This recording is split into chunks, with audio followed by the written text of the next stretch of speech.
My name is Chalmer Lowe. I do data analysis, work for a company called Booz Allen Hamilton, and I have a kind of a programming school that I run called the Dark Art of Coding. Today we're going to talk a little bit about using dates and times in the Pandas library and in kind of Python generically. This material is some material that I put together for the University of Hawaii, where I teach some data analysis things, right? All right. I will say that unfortunately, for those who might have stepped in the room wanting to hear the Dash talk, Chris was unable to make it, so I'm your last minute fill in, right? So sorry to disappoint, but we'll talk about dates and times, how Python handles those, and we'll talk about how using dates and times in Pandas can make your life simpler and easier and more efficient and effective, right? That's kind of the objective. As is normal with kind of any kind of conversation about Pandas, we're going to kind of do some imports of different components that we might use. So we'll import Pandas as PD, all that, right?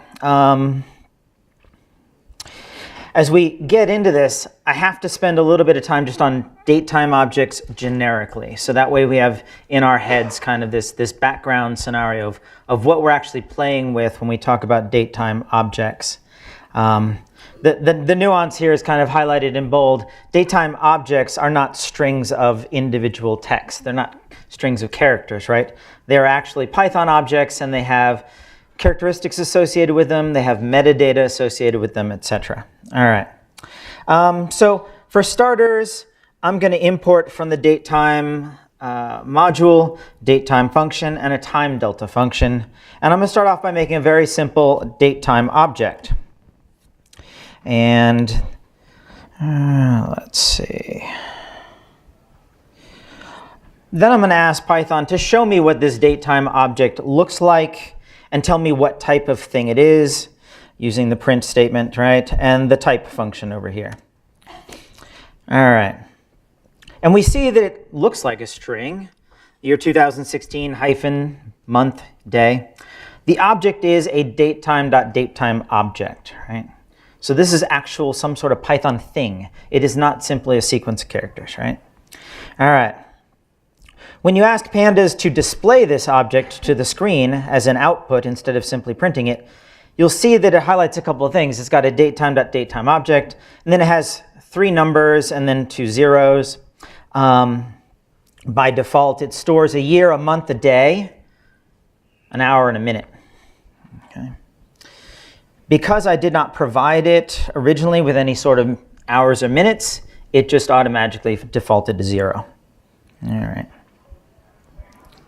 Now, in Jupyter Notebooks, right, you want to know more about certain things that you've created. You can ask questions using the question indicator, and it'll tell you, look, the default minimum you have to put in to create a datetime object is the year, month, and day. And then it identifies that you can go all the way down to microseconds. You can also include time zone information. And all those will come into play when we start looking at Pandas. Right? All right. So we'll close out that little help there. Okay. I'm going to now create 2 more datetime objects. I'm going to put the hours of 12 and the hours of 11 into these, and then we're going to do a subtraction, just see what we get. No big deal. All right. And I'm going to ask Python again, show me what we've got and show me what type of object it is. And we see that we've created a time delta object. And we see that there's simply an hour's worth of difference between the two.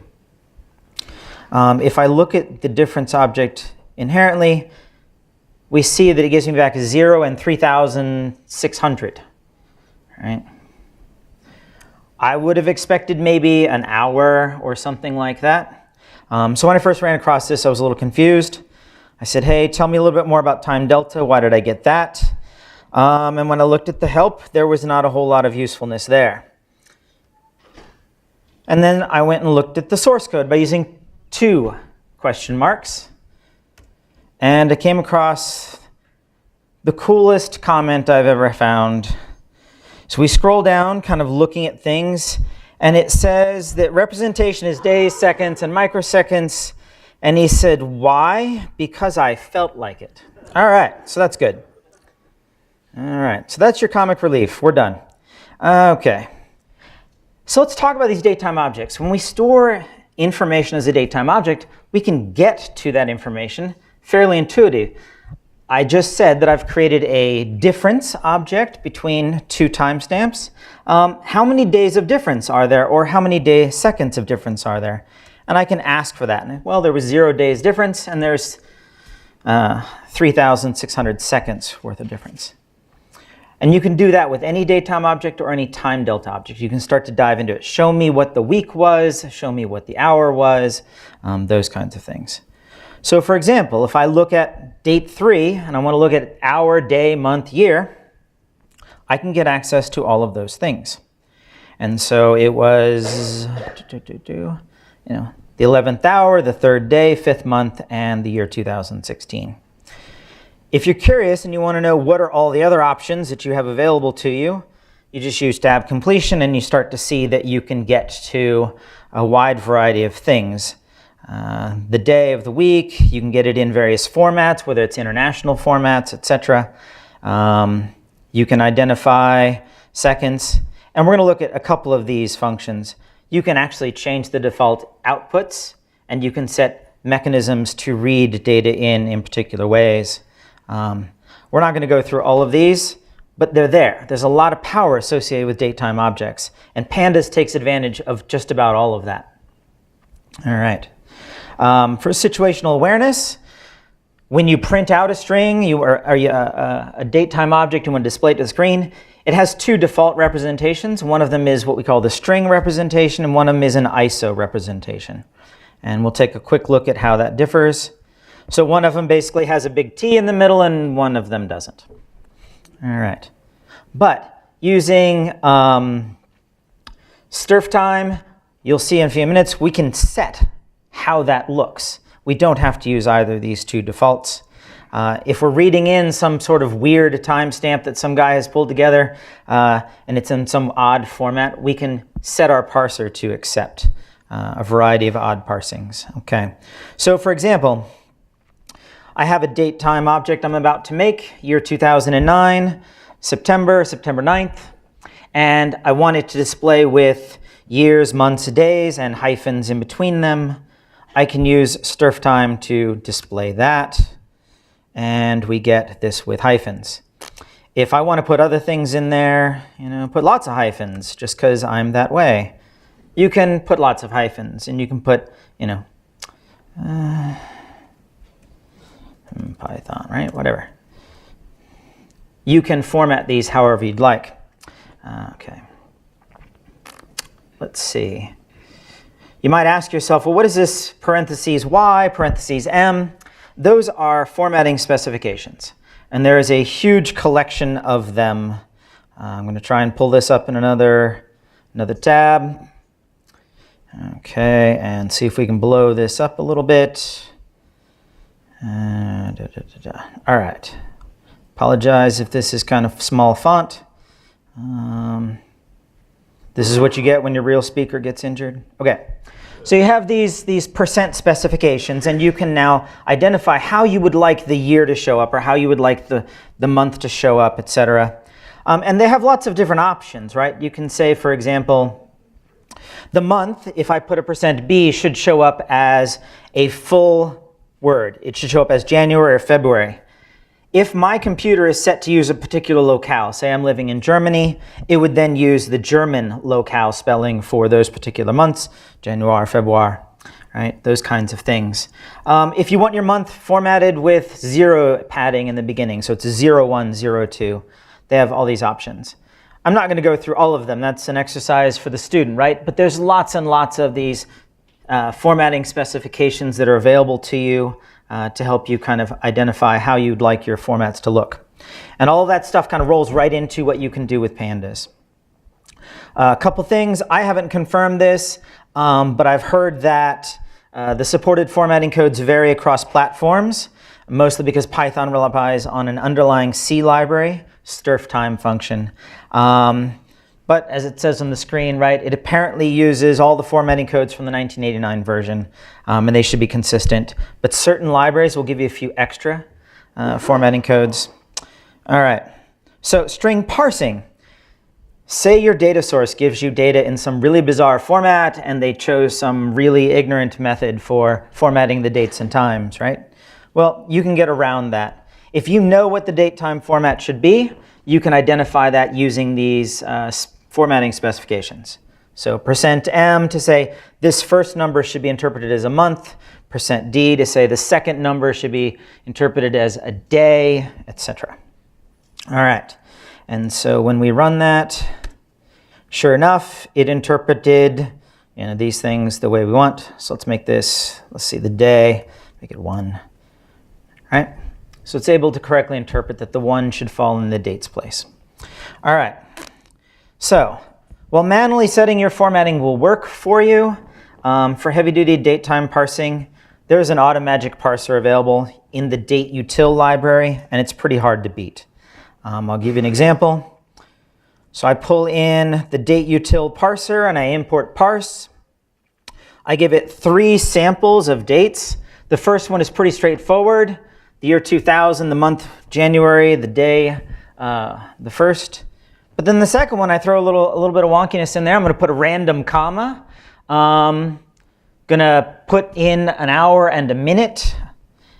The last one, I throw in some really bizarre things. I'm going to put the date first. I put that RD in there that people say the 23rd. And Lord willing, this dateutil parser will grok all of that and hook me up, right? So run it. And sure enough, we look at the first version. It successfully parses out, let me shrink that down. Where'd it go? It successfully parses out the dates. And the fact that we had things like the 23rd doesn't phase dateutil. Dateutil is used essentially in the background by Pandas to do your date parsing for you, so you don't even have to fuss with it. And so when you get really weird dates in your data, the dateutil library, in most cases, can handle kind of these things generically and automatically for us. All right, so let's get to the meat of the matter. Let's talk a little bit about Pandas. All right. I've got a CSV. It's one that I generically threw together. I think it's got 10 lines in it. It has about 8 columns, give or take. The first one is somebody's name. The second one is somebody's email address, a from IP, a to IP, a date time module, a latitude, a longitude, and a payload size. Again, this is all fake random data. I think there are superheroes in here. But the important part, when you use, for example, the library or the function read CSV, you can tell it that you would like to use a particular column to be your index. And so I'm going to tell it, use whatever you find in the datetime column to be my index. And then I'm going to tell it, parse those strings as dates. And it pulls the datetime or dateutil's parser out, and it does its parsing for you and tries to make these into datetime objects. Pandas style datetime objects. So let's give this a whirl. Fingers crossed. And sure enough, on the far left side, we have datetime is used as my index. It does not show up anywhere in a column, right? So now my index for a time series of data is datetime objects, right? Okay. So what does that mean? Starters, to kind of look at some of this data, I'm just going to grab one column. I want to see one of the columns. It's the names column. Notice each of those items has got its index. They're all datetime objects. So we got Barry Allen and those folks.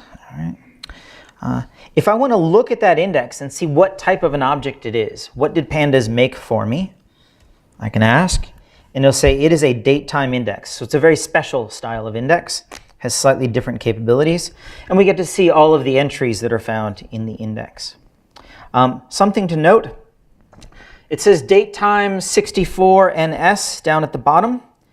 Pandas has the capability to handle date times all the way down to nanoseconds, whereas the datetime module handled them down to microseconds. All right, so this gives you a lot of flexibility, especially in things where stuff's moving quickly. All right, If you need to grab a particular item out of that index, I've created a timestamp index, and just say I want the 5th thing, for example, and it will find the 5th object. Of course, Pandas in Python index by 0. Now, if you are looking at a series, or maybe at a data frame, and you want to grab out data in a particular row, well, you could do something like this. You could say, hey, let me tell you what data is found in that index, and then give me back that information. And so we get the data from that one row, Arthur Curry. And that's the minimum that one would expect, but that's not the minimum that Pandas offers. So let's take a look at that.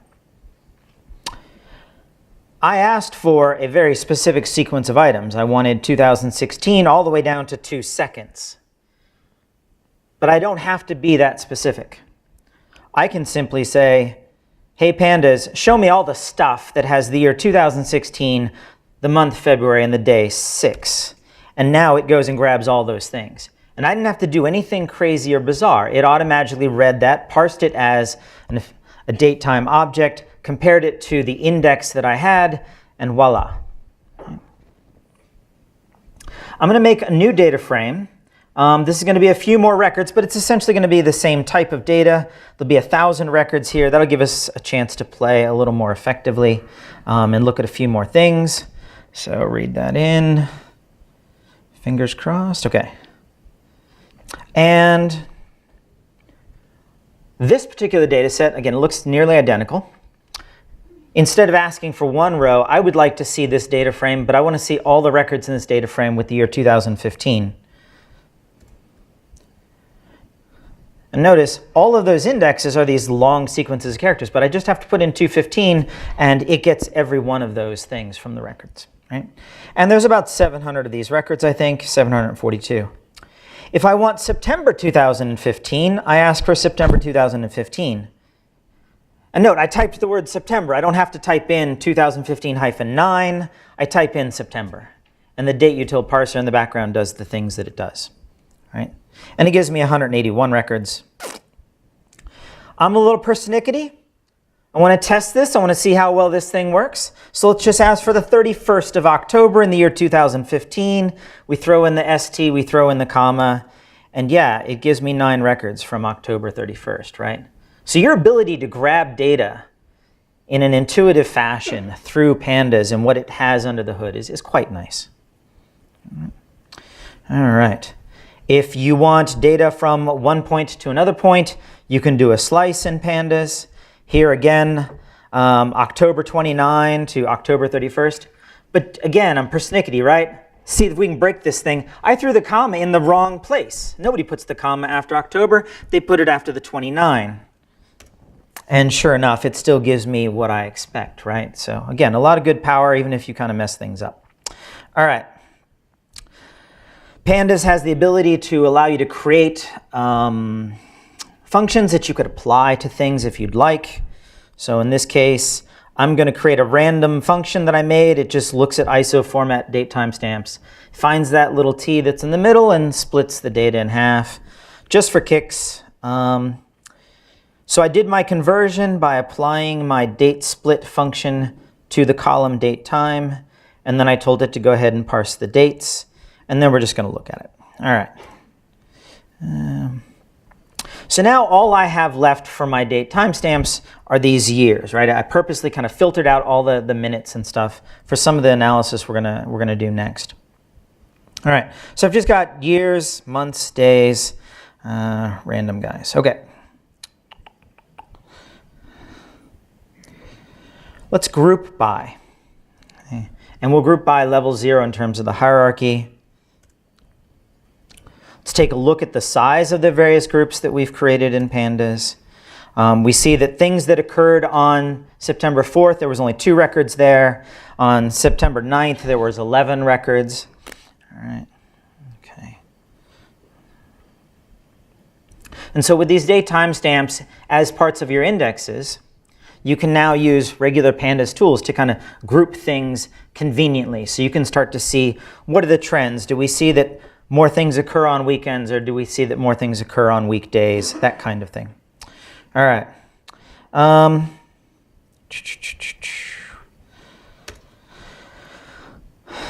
sometimes your data comes in kind of lumpings or groupings that you're not real happy with, or maybe you want to kind of aggregate your data in certain ways.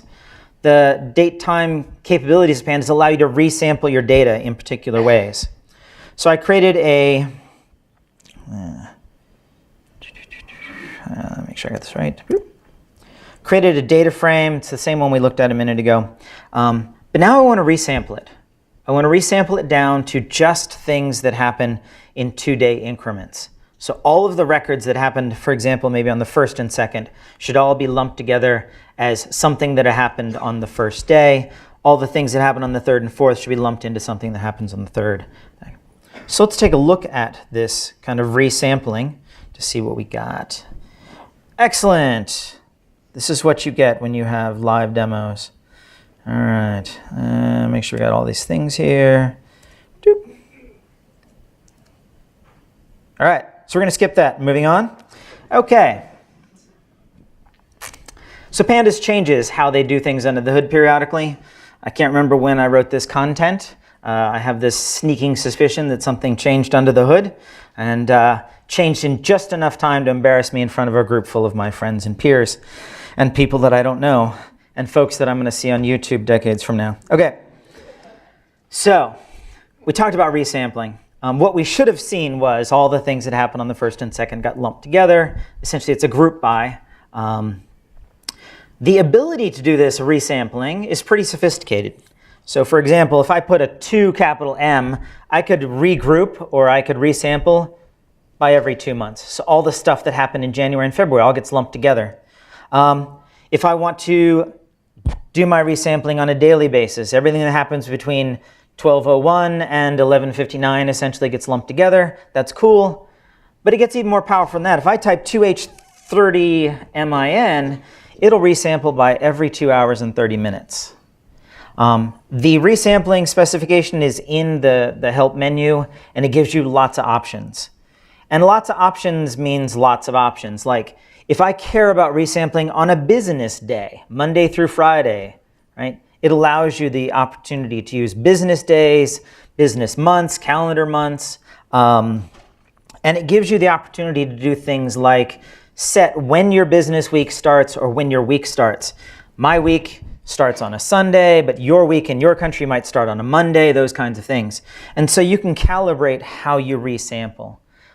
There's too much to go into here, but just know that that capability is available to you.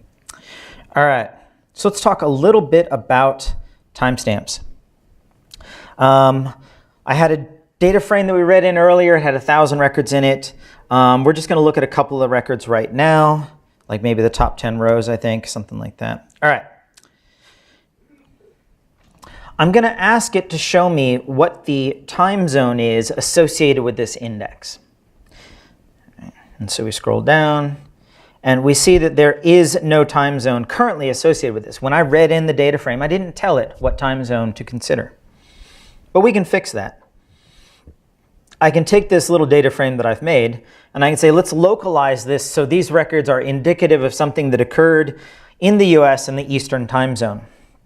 And so we'll run that. And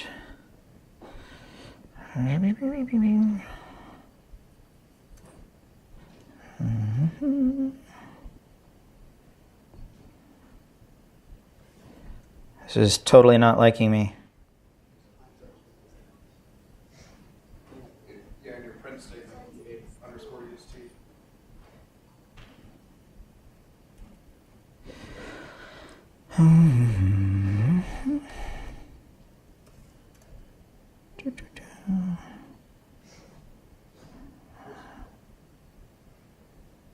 Oh, shucks. Let's take a look at this first time zone. This time stamp was set to be 21:44 minutes, right? So 21 hours, 44 minutes.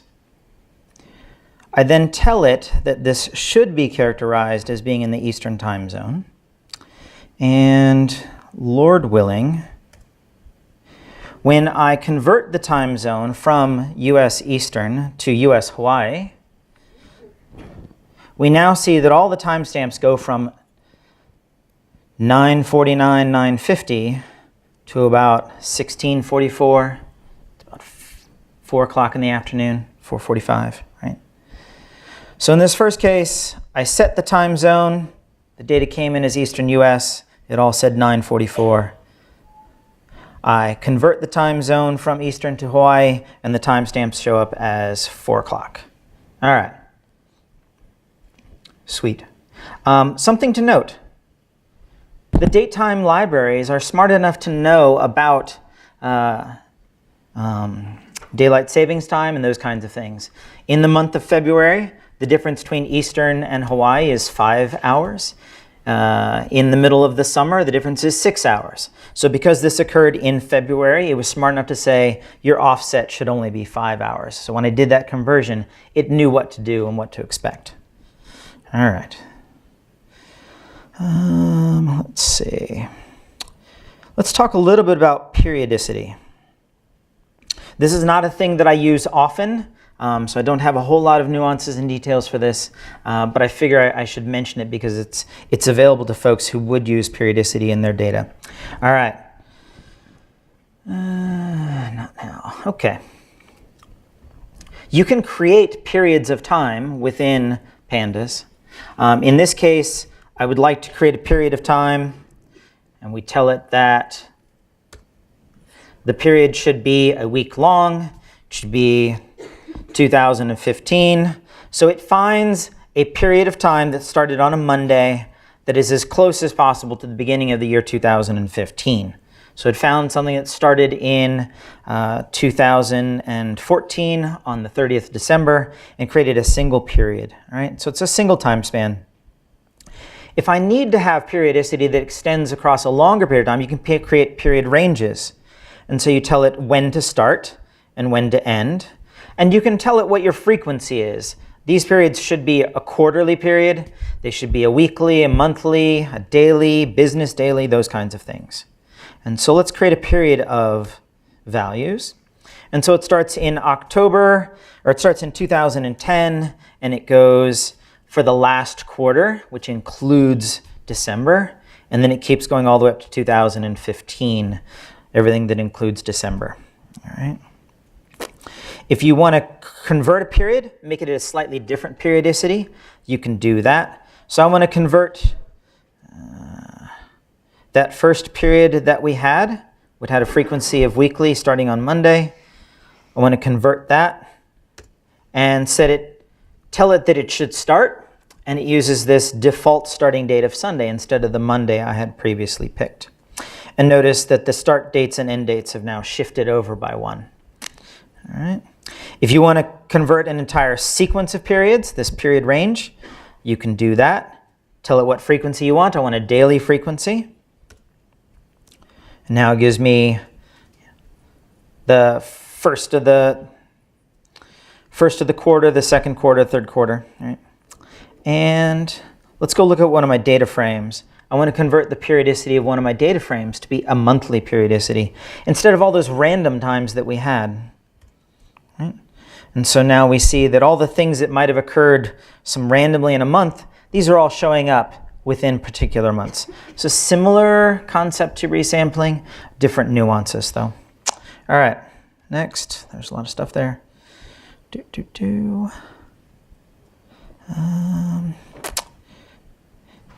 we want to convert date time back to timestamps, one thing that you should know when you're doing lots of resampling is if you sample to something that is very generic and you try and work your way back to specificity, so we convert maybe to months, now we convert back to days, we lose all of those days when we down convert, right? So this will have to default back to some generic day of the month. And so all these things that had gotten sorted out to fit into February, we need to apply a day to them, and it won't know what to do. So it'll default to probably the first of the month. Let's take a look, see what we get. And so all these things that were in February are now, unfortunately, kind of dumped onto February 1st. So be real careful when you're resampling and you're changing periodicities and those kinds of conversions. You'll end up losing some data. One thing to note, when you do resampling and those kinds of things and you're lumping lots of data together, if you have numeric data, typically it will try and search for a mean, an average of all the numeric values that showed up in that month. So I had some random numbers that I threw in here. They were all latitudes and longitudes. So it tried to find average lats and longs. Maybe that's not what you need. You can do other types of aggregations on these resampled periods if you'd like. So let's take a quick look here. When I do this resampling, I'm going to sample by quarters. So I'll take all 1,000 records and figure out what quarter of the year it showed up in. And it's going to do a default mean lookup, right? And so my latitudes and longitudes for quarter 3, quarter 4, quarter 1 all show up as averages. But you could convert these to something else that might make sense. Latitudes and longitudes, if I summed them, that would not make sense. But just to show you what happens, it adds them all up by all the datas that fell within a particular period or quarter. And all the standard kind of sums and aggregations that are present in Pandas are available to you, whether it be median or sum, etc. You can look for first value, last value, standard deviation, the maximum, the min values, those kinds of things. All right. We're not going to do a plot. You guys all know how to plot. So that's that. That is a whirlwind tour of a little bit of date, a little bit of time, how Pandas makes life easy for you. I do apologize for those folks who wanted to come see Chris. We hope he gets better. Things work out for him.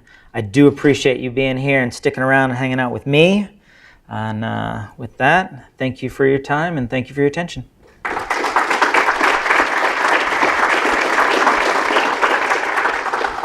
I'll be happy to answer questions out in the hallway. Sweet.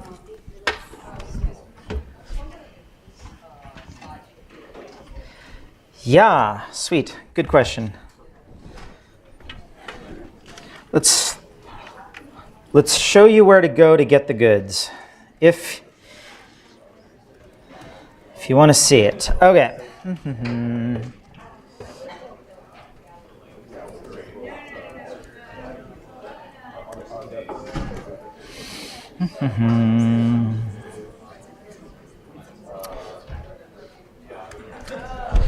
If you're interested, I have a GitHub. It's Chalmer Lowe.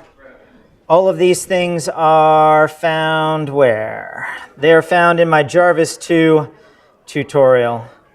I've got about 21 different sessions that talk about things, using matplotlib, using pandas to do different things, using various tools. But the ones you care about are in session 20, pandas dates. So, Chalmer Lowe, Jarvis 2. Sure.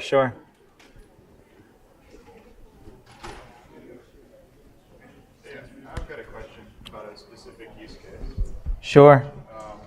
So if you use like the time library to measure how long a process runs, Mm-hmm. you get like a number of seconds in the floating point form. If I wanted to just quickly convert that into a number of days, hours, minutes and seconds, is there a way to use date time to do that? To use a floating point number that represents a number of seconds and quickly convert it into a human readable? That's a good question. The question was, is there a way to take a floating point number and quickly use the datetime library to convert it into something useful, like days, months, minutes, and seconds? Off the top of my head, I don't know the answer to that. But when we get done, if we want to go out in the hallway, we can bang out a couple lines of code and see what we get.